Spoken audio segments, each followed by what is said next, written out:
मेरी ख्वाहिश है कि बच्चे कभी न मरे।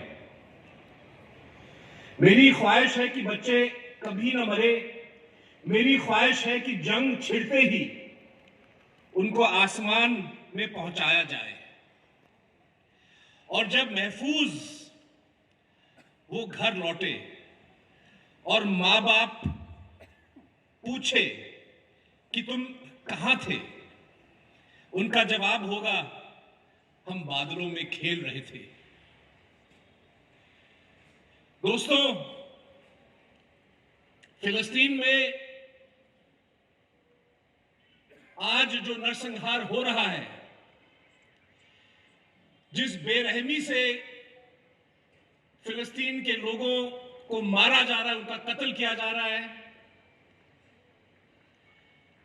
बताया जा रहा है कि 8,000 से ऊपर 9,000 तक मरने वालों की संख्या पहुंचने वाली है और उसमें तकरीबन आधे जो मृतक हैं वो ये बच्चे हैं। कौन नहीं चाहता कि बच्चों को महफूज रखा जाए? ये हमारी ख्वाहिश, हर इंसान की ख्वाहिश। लेकिन जिस बेरहमी से इजराइल गजा पट्टी पे अपना हमला जारी कर रहा है, पूरी तरह से जो समर्थन इजराइल को जो बड़े बड़े साम्राज्यवाद ताकत है उनको जो मिल रहा है, कितनी शर्मनाक बात है कि 21वीं शताब्दी में हमारे आंखों के सामने टेलीविजन वो दृश्य दिखा रहे हैं और हमारे आंखों के सामने बच्चों का कत्लेआम हो रहा है और हम कुछ नहीं कर पा रहे हैं। साथियों, अगर हम गदरी बाबों की विरासत को देखें, उनकी खूबी क्या थी? बहुत सारी खूबियां थी, लेकिन एक जो मैं उजागर करना चाहूंगा वो ये कि वो अच्छी तरह समझते थे कि हिंदुस्तान की आवाम की जो लड़ाई है साम्राज्यवाद ताकतों के खिलाफ, जुल्म के खिलाफ, इंसाफ के लिए, ये दुनिया के लोगों की लड़ाई से अलग लड़ाई नहीं है। और इसीलिए जब वो मजबूर हुए और हिंदुस्तान को छोड़ के बाहरी देशों में अंग्रेजों के खिलाफ जंग छेड़ने की योजना बना रहे थे, तो मुख्तलिफ मुल्कों में मुख्तलिफ लोगों की उनको सहायता मिली। चीन से, जापान में, फिलीपींस में, मेक्सिको में, रूस, यूएस, कनाडा, ब्रिटानिया, वहां की जो मजदूर थे, वहां के जो मजलूम लोग थे, उनके साथ कंधे से कंधे मिलाकर हमारे जो गदरी बाबे हैं उन्होंने हिंदुस्तान की आजादी की लड़ाई लड़ी और इस बात को हमेशा अपने जहन में रखा कि हिंदुस्तान की आजादी की लड़ाई महज उस बड़े लड़ाई का एक हिस्सा है जो दुनिया भर में इंसाफ, उस जद्दोजहद का एक हिस्सा है जो दुनिया भर में इंसाफ के लिए लड़ रहा है। और मुझे लगता है कि फिलिस्तीन के बारे में उनका मत बहुत स्पष्ट रहता अगर वो हमारे बीच आज मौजूद होते। लेकिन कितनी अफसोस की बात है कि हिंदुस्तान की हुकूमत आज, मोदी सरकार, एक छोटे से सवाल पे कि क्या गजा पट्टी में जो जंग चल रहा है उस पे एक विराम होना चाहिए, युद्ध विराम होना चाहिए, जिसमें सारी दुनिया जो है एक ओर पे भारी बहुमत से कहता है कि हाँ युद्ध विराम होना चाहिए, बच्चों का कत्लेआम रुकना चाहिए, बेकसूर लोगों का कत्लेआम रुकना चाहिए। एक ओर पे 120 से ऊपर देश, दूसरी ओर पे इजराइल, अमेरिका और उसके कुछ गिने चुने दोस्त, और मोदी सरकार हिंदुस्तान की 3,000 साल पुरानी इतिहास और रिपब्लिक ऑफ इंडिया की जो है 75-80 साल का जो इतिहास है उसको दरकिनार करते हुए यह ऐलान किया कि हिंदुस्तान युद्ध विराम के पक्ष में नहीं है। इतनी शर्म की बात है। लेकिन साथियों, इसमें कोई आश्चर्य की बात नहीं होनी चाहिए। जो सरकार 4, 5, 6 महीने से मणिपुर के अंदर नरसंहार को देख रहा है और उसको रोकने की कोशिश नहीं कर रहा है, जिस प्रधानमंत्री ने 2002 में गुजरात के अंदर बेकसूर लोगों का जो कत्लेआम हुआ उसको रोकने की कोशिश नहीं की,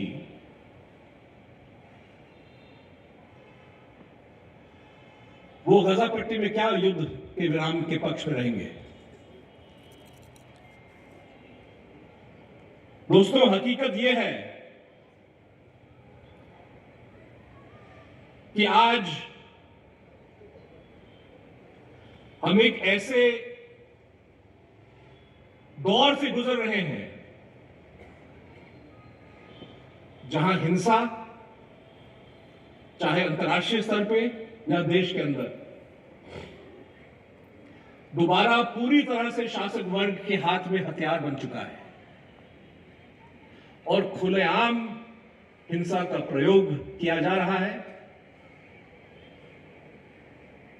और इसके बहुत सारे मिसाल दुनिया भर में आपको मिलेंगे, हिंदुस्तान के अंदर आपको मिलेंगे। लेकिन हिंसा अकेले एक हथियार नहीं है इनके हाथों में। आज अगर देखा जाए तो हिंदुस्तान की डेमोक्रेसी पे, हिंदुस्तान के संविधान पे, हिंदुस्तान के लोगों के जो इंसानी हुकूक हैं, इन पे अलग अलग हथियारों के जरिए जम के हमला किया जा रहा है। ऐसा शायद कोई मूल अधिकार नहीं है जिसको कुचलने की कोशिश नहीं की जा रही। मैं पत्रकार हूं, मेरा जो अनुभव, जो तजुर्बा है, करीबी से पत्रकार की दुनिया से जुड़ा हुआ है और पत्रकारों का काम सिर्फ और सिर्फ एक मूल अधिकार पे की बुनियाद पे चलता है और वो है जो अंग्रेजी में कहते हैं फ्रीडम ऑफ स्पीच, बोलने का हक। ये हक, ये अधिकार हर किसी शख्स को दिया जाता है हिंदुस्तान में और इस अधिकार को इस्तेमाल करके पत्रकारों का किरदार एक डेमोक्रेसी में यह है कि वो आम शहरी, आम जनता को देश के हालात के बारे में अवगत कराएं, देश के हालात के बारे में उनको खबरें दें, समाज और देश के सामने जो समस्याएं हैं, जो कठिनाइयां हैं, उनको उजागर करें, उन पर रोशनी डालें। देश के जो शासक हैं, जो डेमोक्रेसी के तहत हर 5 साल चुन के आते हैं, लेकिन डेमोक्रेसी में एक शहरी का हक सिर्फ वहीं तक सीमित नहीं है कि आप हर 5 साल जाके वोट दें। शहरी, एक नागरिक का हक हर रोज इस्तेमाल करने का ये हक जो है उसके पास होना चाहिए और इसका मतलब है आप शासकों से जवाबदेही मांग सकते हैं और एक जरिया जवाबदेही स्थापित करने का है एक आजाद मीडिया।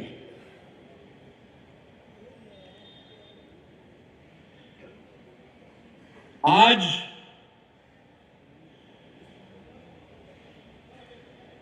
कॉन्स्टिट्यूशन के तहत, संविधान के तहत बोलने का हक तो है, बोलने की आजादी है, लेकिन क्या बोलने के बाद आप आजाद रहेंगे? ये सवाल हिंदुस्तान के हर कोने में पत्रकार अपने आप से पूछ रहा है। लेकिन पत्रकार ही नहीं, छात्र, अध्यापक, फिल्म कलाकार, कवि, आर्टिस्ट, सब ये पूछ रहे हैं। साथियों, दोस्तों, आपने अक्सर सुना होगा ये विवाद, ये डिबेट, कि आज के मौजूदा हालात हिंदुस्तान के एक आपातकालीन के साथ हम तुलना कर सकते हैं। जो इमरजेंसी जो लागू किया इंदिरा गांधी ने, वो एक औपचारिक इमरजेंसी था, और कहा जाता है कि आज हिंदुस्तान में एक अनौपचारिक, अघोषित इमरजेंसी चल रहा है। और इसके बदले में बहुत सारे ऐसे लोग हैं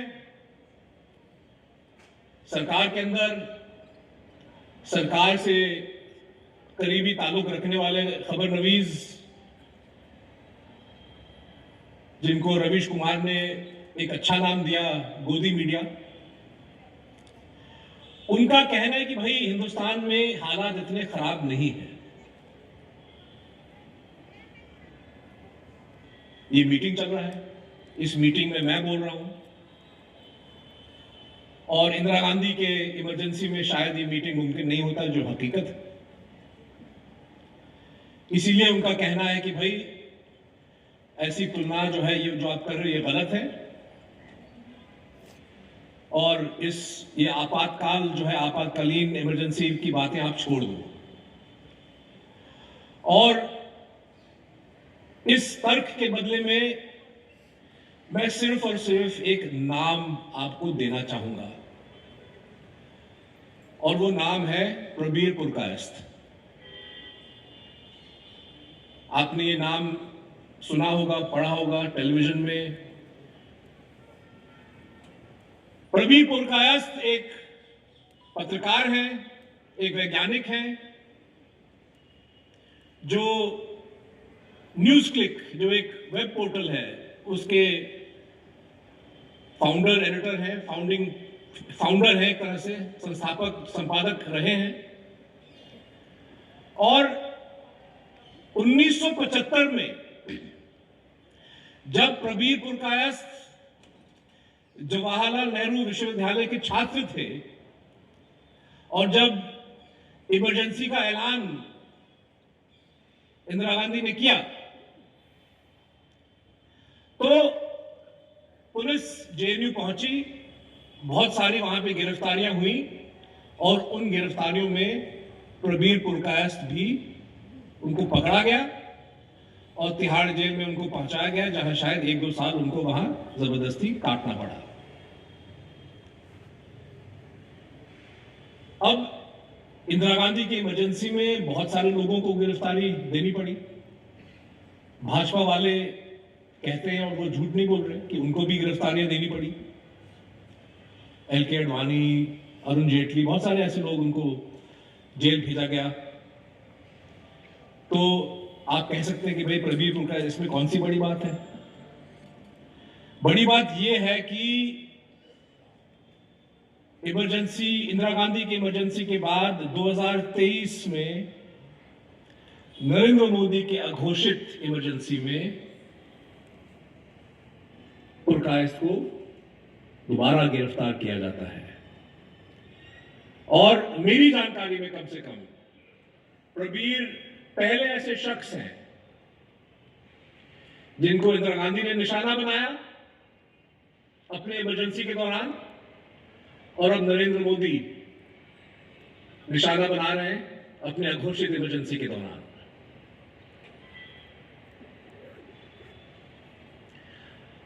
और इल्जाम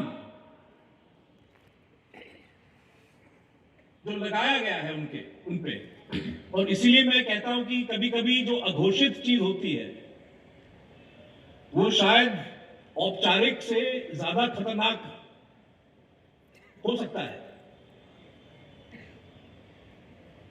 क्योंकि इंदिरा गांधी की इमरजेंसी में जो फंडामेंटल राइट थे वो सस्पेंड हो गए। इसका मतलब कि पुलिस आसानी से आपकी गिरफ्तारी कर सकता है, कोर्ट में आपकी पेशी नहीं होगी। लेकिन जब इमरजेंसी उठा तो आपको छोड़ा गया। वो तानाशाही का प्रतीक मिसाल था, इसमें कोई दो राय नहीं हो सकते। लेकिन आज जो तानाशाही चल रहा है, ये देखिए, प्रवीर पुरकायस्थ जो पत्रकार है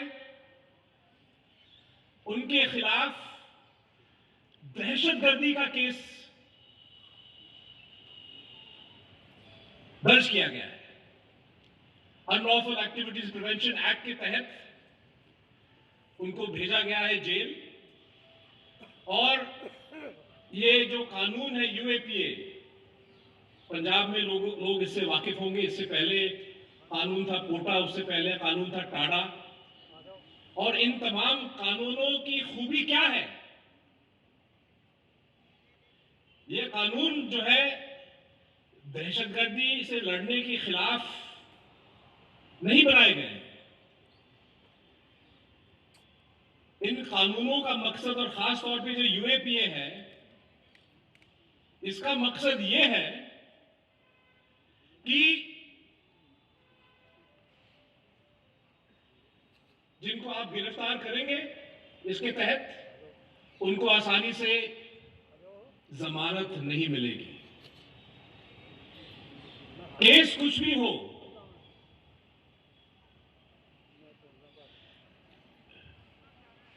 केस कुछ भी हो, हुक्मरानों को अच्छी तरह पता है कि जो इल्जाम वो लगा रहे हैं आखिरकार किसी भी कोर्ट में ये टिकने नहीं वाले। कौन सा जज इस बात की पुष्टि करेगा कि प्रवीर पुरकायस्थ एक आतंकवादी है? लेकिन इल्जाम उन पे इसलिए नहीं लगाया गया है ताकि इनके खिलाफ मुकदमा चले और उनको लंबी सजा काटनी पड़े। नहीं, यह कानून जो है इसका डिजाइन ऐसा ही है कि मुकदमे से पहले ही आपको एक लंबी सजा काटनी पड़ती है। सिद्दीक कप्पन का मिसाल ले लीजिए, केरल के पत्रकार। वो दिल्ली से हाथरस जाने की कोशिश कर रहे थे एक स्टोरी कवर करने के लिए जहां पे एक दलित औरत का सामूहिक बलात्कार और कत्ल हुआ। उनको हाथरस से पहले उनको रोका गया, एक झूठा इल्जाम लगाया गया यूएपीए के तहत, और वो जेल में सड़ते गए। तकरीबन 2 साल लगे, उसके बाद ही जो उनको जमानत, वो भी सुप्रीम कोर्ट ने उनको दी। जम्मू कश्मीर में पत्रकार हैं सज्जाद गुल, फहाद शाह।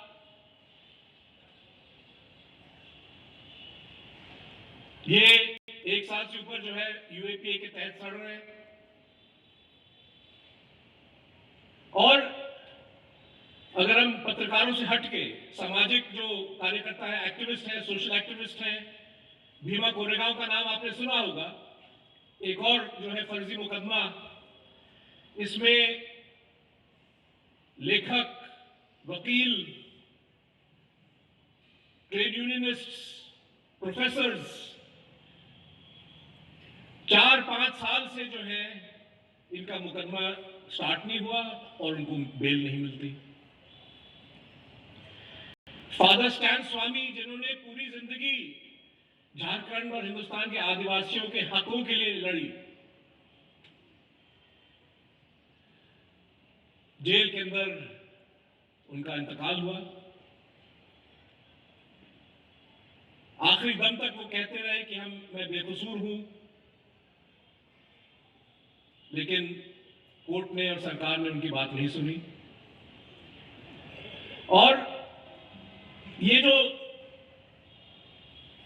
केस फाइल करने का जो तरीका है, अगर हम बात कर रहे हैं हिंदुस्तान में बोलने की आजादी और बोलने के बाद आजादी, तो ये आज लगभग तय है कि हिंदुस्तान की पुलिस को अधिकार दिया गया है ये तय करने के लिए कि कहां तक वो सीमाएं खींचने के लिए, वो लक्ष्मण रेखा खींचने के लिए कि आप कहां तक बोलना जायज है और कहां तक अगर आप उस लकीर से आगे बढ़ेंगे तो आप खतरे में पड़ सकते हैं। मणिपुर में जो नरसंहार हुआ है, जो एथनिक वायलेंस हुआ है, उसकी जांच करने एडिटर्स गिल्ड ऑफ इंडिया की एक टीम इम्फाल गई। 3 वरिष्ठ पत्रकार उसके सदस्य थे। उन्होंने 3-4 दिन रुक के एक रिपोर्ट तैयार किया जिसमें मणिपुर सरकार की आलोचना की गई और जो कुछ नस्लवाद किस्म के अखबार हैं, नस्लवाद किस्म की जो रिपोर्टिंग है, उसकी आलोचना की।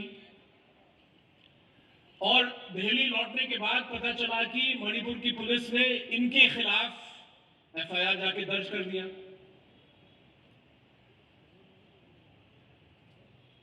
अभी तक तो हमने सुना कि भाई पत्रकार महफूज नहीं है,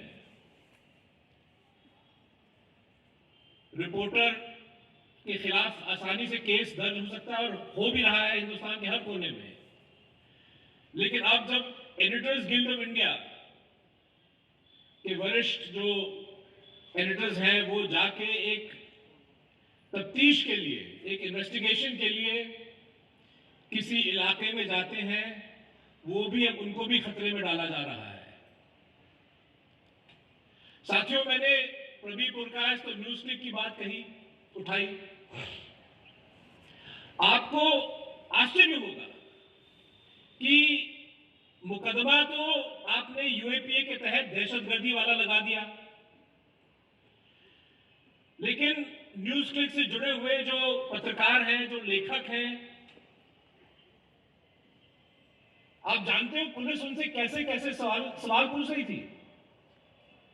एक पत्रकार, एक वरिष्ठ पत्रकार से पूछा गया कि किसानों के आंदोलन के बारे में आप क्या कहते हैं, क्या आपने किसान आंदोलन की कवरेज की या नहीं की। एक और पत्रकार है, उनसे पूछा गया कि भाई आपने कश्मीर पे किताब क्यों लिखी। एक और पत्रकार है, उनसे पूछा गया कि भाई ये जो नागरिकता कानून जो मोदी सरकार ने पारित कराया 2019 में, सिटीजनशिप अमेंडमेंट एक्ट, नागरिकता संशोधन कानून, इसके तहत जो एक बहुत ही शांतिपूर्ण किस्म की जो प्रोटेस्ट चली दिल्ली में, पत्रकारों से पूछा गया कि क्या आप उसकी कवरेज के लिए गए थे और क्यों गए।